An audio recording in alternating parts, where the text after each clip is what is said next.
Welcome to 247 Real Talk. I'm your host, Julian Perry, and it's a pleasure to be here with you once again for yet another episode of the 247 Real Talk podcast. It's a pleasure for me to be able to come to you for another week. I thank you for joining me. I thank you for all of you who looked at the episodes and listened to the episodes last week across all the audio platforms and on YouTube. For those of you who reached out, for those of you who gave me words of encouragement and your comments, I appreciate you. I appreciate my existing subscribers. And I welcome the new subscribers as we continue to grow this channel to hopefully one day become that large conversation where we deal with real truth, real talk, real topics to make a real difference. Today, I think, is the last day of a heat wave in New York. The second, they were back to back. If you hear any noise in the background, despite my great air conditioner that has a mute mode, I have about 3 fans running on different racks in here for my network switches and for my inverter. For those of you who have paid attention, you know that this entire studio runs off the grid at all times. So forgive any background noise that may, bother you a bit. I had a topic picked up for this week, probably 2 weeks ago, and then politics happened. And I still was going to ignore the politics of the last week for now and continue on with my plan. But enough of you reached out to me and says, hey, are you going to talk about what happened this past week? So I guess we are, and this week is going to be politics in the news. So sit back, relax, and I'll be right back with you.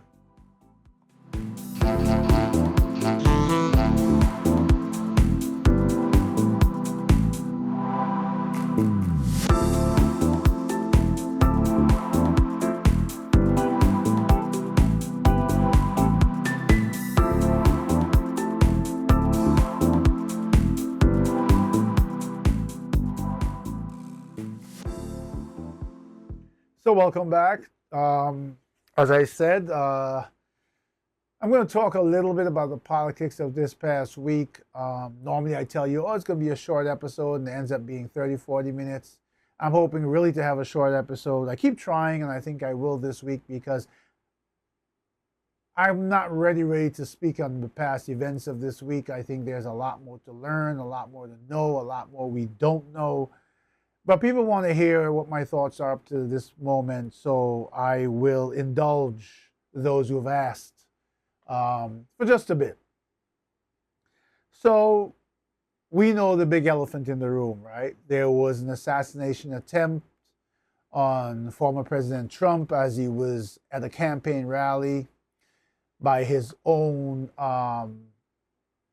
reflections, he said that there was some sign that someone was holding up that caught his attention, and he turned towards that sign, and that basically saved his life. That if he had not turned towards that sign at that moment, instead of the bullet whizzing past and grazing his ear, it would have probably gone through his head. And then the fallout started, right? There's many different aspects of this. One is a lot of Republican senators who are basically riding President Trump's popularity coattail for exactly that reason, to stay in power because he's popular in their state, or to stay in power because of his support of corporate America, came out and prematurely and irresponsibly started pointing fingers. I don't remember the name of the politician, and I don't really care to know his name, because that's not what's important. What's important is he came out and blamed President Biden, sort of suggesting subtly that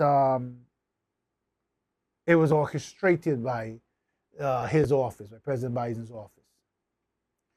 What we know so far is a 20-year-old young man who is a registered Republican who had made a $15 donation to a Democratic group sometime in the past. And let's pause there for a second. Isn't it amazing how the media and the politicians think so little of us, the public? They think that we're so stupid that while they know that they have to get in front of this and say, it was a Republican, because obviously if it was a Democrat, the fallout will be quite different. They figured out, they quickly searched his entire, I mean, how much effort goes into finding out what a 20-year-old kid, which party he was registered with. That's probably one of the first things you do. But then go through and search to find that he made a donation to a Democratic group several years ago. What kind of effort went into that kind of research, by all means necessary, to tie him back to the Democratic Party in some way? The fact of the matter is, I don't think that this was ideological at all, right? Because the kid was a registered Republican. I think maybe whatever his motives were, and maybe in time we'll find out, maybe we won't, had to do with probably something specific that he disliked, that really got to him, that really upset him or affected him, that had to do with something with the Republican Party. It could have been one simple thing. It could have been a policy that maybe both parties agree on, but was brought to the front by ex-President Trump. I don't know what it is. The point is, for politicians to so irresponsibly start throwing blame when such a embarrassing and serious, almost critical event occurred, shows you how juvenile, how greedy, how thoughtless, how inhumane they are. Let's break this down. We keep trying to claim that we are still the greatest country in the world. And the bottom line is, based on the news that's coming out, based on the fact that today I read that there was either a police or a police relayed to the Secret Service that they had seen this guy with a rangefinder. Whoop, red flag number one, right?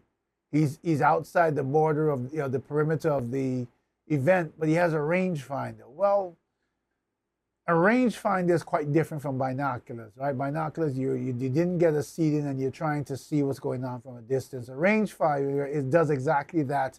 And according to the news, the law enforcement was able to identify it as a rangefinder, which means you're trying to find range. That's why it's called a rangefinder.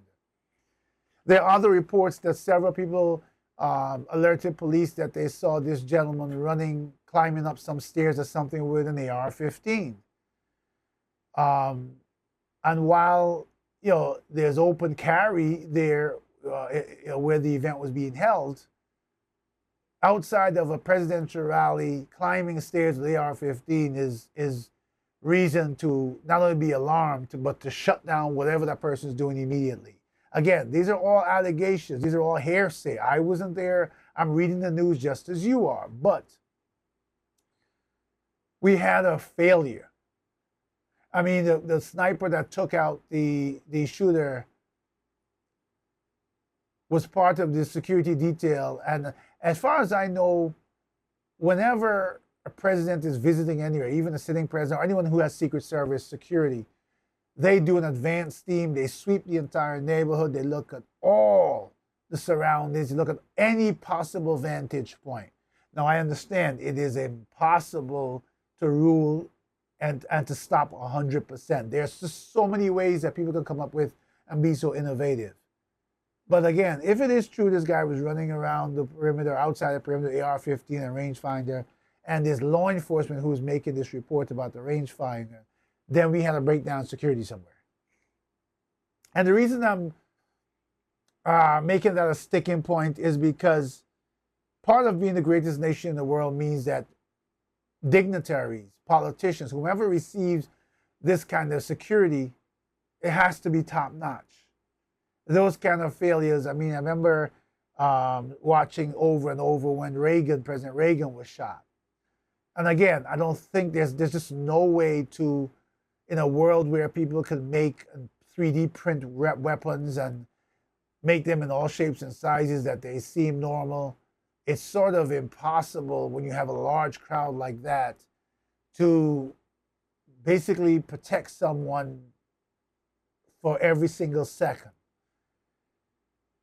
But People sent me messages after and said, "Oh, the election is over." Why? Because there's an assassination attempt, and historically, this nation has felt sympathetic and rallied around anyone who's running for an office and been the victim of a crime. They have they get this heartfelt sympathy, and politicians use that to their advantage. Many things crossed my mind. As you know, I have a very independent view. I've often criticized President Trump for certain things. I've often criticized President Biden for often things. I've often criticized President Obama for certain things. I look at it logically as to what would be the best for the majority of the people, since you're elected by the people. For what? For the people. And I feel like there are so many distractions that have been going on, and now this, that the election, the focus and the true reason that the American people should be deciding who their candidate is, has been lost. I don't hear anybody talking about policies, down to earth, concrete list of policies that not only supports their practice of the ideology that they have been practicing for years, but support the majority of the American people. And I'm going to say this on both sides. I'm going to start with President Biden. I don't think we live in an America today that's that bad off at all. There are a lot of problems. But I have yet to meet the one individual president who could solve all the problems for the people. And we cannot be blind to the fact that whomever is in office, whether it be a Democrat or a Republican, we live in strange times. We live in new times. We live in advanced times in terms of good and bad. How ethically, morally, humanely we have been degraded as human beings. How unsympathetic and unempathetic we have become. How much we focus on the things that don't make sense. How much we focus on race again in this country, and will be blind to the most egregious crimes against people of color, especially because there are people of color. I'm not saying that things don't happen to white people too, but I'm saying that the majority of the oppression and the affected are still people of color, immigrants, legal immigrants. It is not a fair playing field. It has never been, and we're still fighting to get it there. And I have been in this country long enough, over 40 years, to see both Republican and Democratic presidents come in. And I remember presidents who were Republican who made efforts that benefited both people from the Republican and Democratic Party, even though the ideology is different. I have never seen such a divisive and divided country, nation. I've never seen it where people, regular human beings, who have never met either of the candidates, are willing to hurt, kill another human being because they have a difference of opinion. I've never seen so many families and friends stop talking to each other, not because they hated each other before, not because they didn't have a love for each other before, but all over whether you were a supporter of Biden or Trump. Who wins that? When this is all said and done, and I don't want to predict anyone's life, but President Biden is 80-something, President Trump is 79 or 80. So let's say 30 years from now, when they're likely neither one of them is with us. How many of us will look back, if we're still around, and recognize that we completely destroyed a loving relationship of someone close to us over two candidates that in the bigger picture didn't matter in terms of our everyday lives? I've said this to you before and I'll say it again. The day after the election, no matter who wins, For those of us who live normal, regular lives, those of us deep into the daily struggle for survival, nothing will change. We might watch the rich get richer. We might find ourselves subjected to more exposure to racism, anger, hatred. I mean, let me digress for a moment and indulge me for a moment. I was watching a video someone sent me today. And I think this happened about a month ago, and please don't hold me to what state it happened in. But the gist of the story is there was this guy, his girlfriend, and their 4 kids driving on the interstate somewhere trying to merge on. And there was an SUV that kept trying to force them out, not let them on. Let's stop right there. What's wrong with that? I see that a lot in New York. Some states I've heard don't even experience that. But let me tell you what happens in New York. I can drive onto the shoulder to get on an expressway. There could be someone to my left who is driving at 40 miles an hour. So, and there may be someone behind them. So I look and there's space ahead of them. Let's say there's 4, 5, 6 car lengths ahead of them. So the easy thing for me to do would be to speed up and get on. Do you know almost weekly I encounter the minute I step on the gas, the person next to me steps on the gas too so that I won't get in front of them. Have you ever found yourself going somewhere, maybe you're lost or you weren't sure of the exit, or sometimes we daydream, right? And we recognize, oh no, my exit is coming up. And you put on your signal to change lane. And the person behind you in the lane next to you is way back, but the minute you put on your signal in New York, they speed up to block you. The person behind that speeds up to block you. Your exit is coming up and nobody will let you across. You have to literally learn to push and shove your way like an uncivilized hooligan to get from the left lane across to be able to exit. Me personally, I try to make sure I'm always paying attention, and I try to gradually change lanes 2 exits before. Why?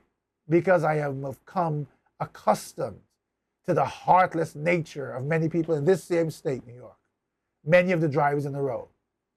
So getting back to the story, the guy is trying to come on, and this person is trying to not let them on. Now, we know when you're trying to come on the expressway from a shoulder, the entrance ramp doesn't go on forever. You're going to get squeezed to a point where you have to stop. And stopping and then trying to get on to an expressway when there's heavy traffic or traffic that's moving becomes more difficult, right? Because now you're starting from 0 as opposed to accelerating from ready moving. So they manage to get on. So then the SUV starts chasing them down erratically. The SUV pulls up alongside the passenger side of the vehicle and they open fire. Now they according to what I'm understanding, is you could see clearly who was in this car. It was a mother, her children's father, fiance, boyfriend, whatever, and 4 kids, ranging in I forgot what ages, but some of them, they were very young. And the boyfriend and the 4 kids were all shot. You shot someone because they managed to get on the expressway after you were squeezing them out. This is who we have become. Shame on every single one of us. Imagine what your heart has to be, how black it has to be. So first of all, decide that's your response. Because someone think how inconsequential that is. Someone got on the expressway. You looked in the car, it's a man, black family, family of color, a woman, and 4 kids. And you open up fire. Isn't that amazing that that's who we've become? It is mind-boggling. I remember years ago I was driving in Long Island on Rockaway Boulevard through Five Towns. And I remember this clearly because I remember how much it got under my skin, but I managed to keep my cool. The light changed. I think it was a Guy Brewer Boulevard, for those of you who know New York. And I'm going east in Rockaway. And there's a BMW who, I guess they must have liked the truck I was driving. So they came alongside me and then they pulled in front of me. So when they pulled in front of me, they were, I don't know what they were doing, but they were driving like 10 miles an hour. So I put on my signal and I changed the lane. Now they were driving a BMW M5 or something, pretty fast car. So when I changed lane, they changed lane in front of me and slowed down again. All right, maybe they didn't mean to. So I just started out in the left lane. So I changed lane again, not speeding, just to the furthermost right lane. And they changed lane again and blocked me. And this went on for the entire length of Rockaway. Now, imagine that. This was someone on a Sunday morning. I was on my way home from church, minding my own business, oblivious to them until they started playing this game with me. I had not done anything to them, nothing I was aware of. Now look how many ways this could have gone. I was driving a Tundra. They were driving BMW. Road rage, if I was not who I am, I could have stepped on the gas and slammed into the back of their car before they had a chance to drive forward. If I was one of those people who breaks the law, like that happened to this woman and her kids, I could have pulled out a firearm and started shooting into their car. These are all things happen when we are people who have evolved to who we've become. We are an impatient, angry set of people. And the politicians are using that. They're using the conditions under which we live as a tool to divide us and to separate theirs, one side, from ours, the other side, or ours, one side, to theirs, the other side. They're politicizing every single person's life. And believe me, at the end of the day, when elections are over, some politicians are going to blame this constituents, the members of the other party, for not letting their candidate win, or not voting. I've got a friend of mine who is so disillusioned he doesn't want to vote. And while I keep encouraging him, I don't berate him for doing it, because I understand where he is mentally, where he is emotionally. This is not where we should be as the greatest country in the world in 2024. If ex-President Trump, former President Trump, was able to find a running mate in J.D. Vance, who I think they said he was 39. I don't want to quote. Give me a second here. I'm actually going to pick up my phone and I'm going to look his age up, because I think that I want to make sure. Here we go. J.D. Vance. Yes, he's 39 years old. So how is it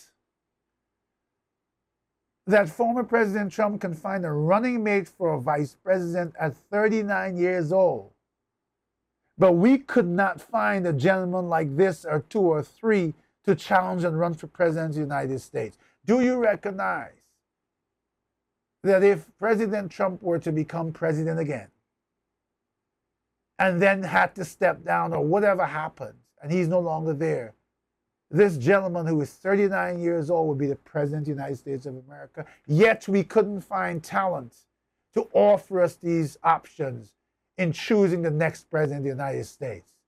Instead, we're using words like old and feeble.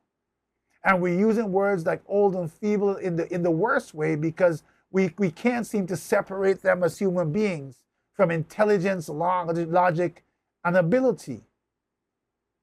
My father, this January 2025, will be 93 years old, if God blesses him to see that and more.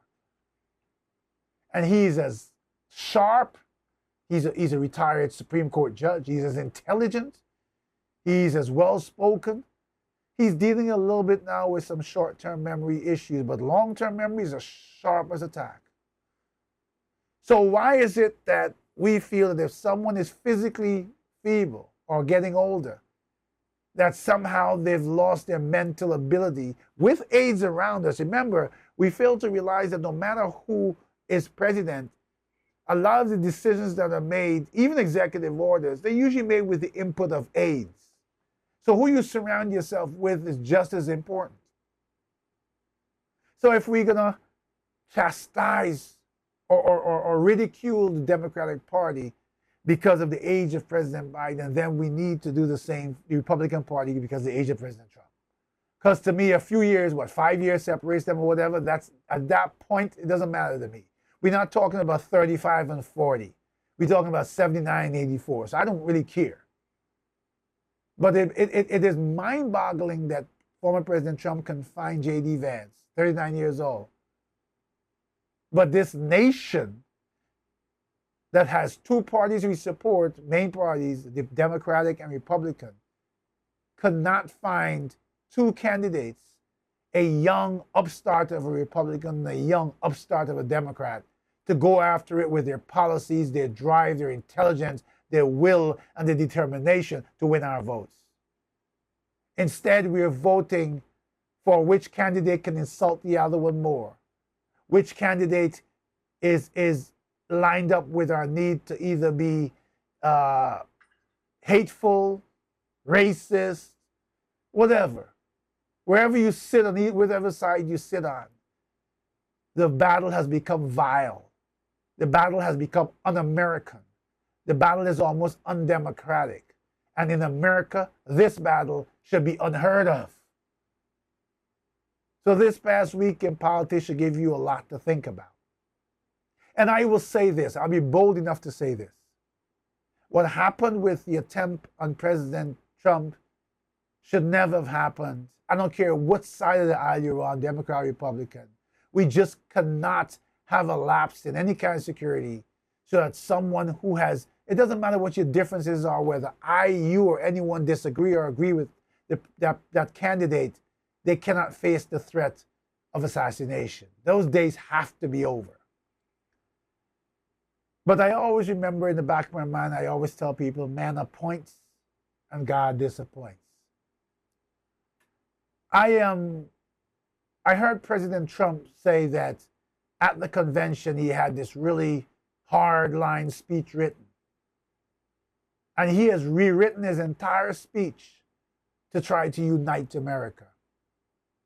We will have to listen, I believe it's tomorrow night. This is Wednesday, July 17th here. I think Thursday, July 18th is when he will speak.